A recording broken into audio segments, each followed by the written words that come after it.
Dažnai gaunu klausimą, Živilė, kokios 3 galimybės veikloje su FM kompanija? Tad ateinu šiandien pasidalinti su tavimi šiomis galimybėmis, kurias aš turiu ir kviečiu turėti tave. Pirmoji galimybė - tai naudoti tiesiog produktus, būti tiesiog vartotoja. Pirkti savo, naudotis akcijomis, gauti dovanų, kaip ID kurjeris tau atveš į namus arba pasiimsi paštomate. Tiesiog patogu, pasidarai užsakymą, mėgaujiesi produktais, štai ir viskas. Antroji galimybė skirta tau, jeigu nori užsidirbti papildomų pajamų. Pamilsti produktą ir rekomenduoji savo draugams, aplinkiniams, socialinėje medijoje.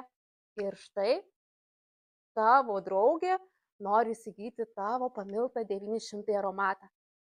Parduodi katalogo kainą ir skirtumą įsidedi kišenę. Nuostabu, o produktus yra virš 1500. Tai tik nuo tavęs priklausys, kiek uždirbsi pinigų. Ir trečioji galimybė, kurią kviečiu pasinaudoti, yra burti komandą.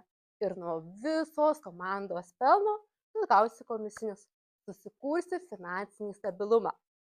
Tai štai šios 3 galimybės skirtos tau, kurias pasirinksi priklauso tik nuo tavęs.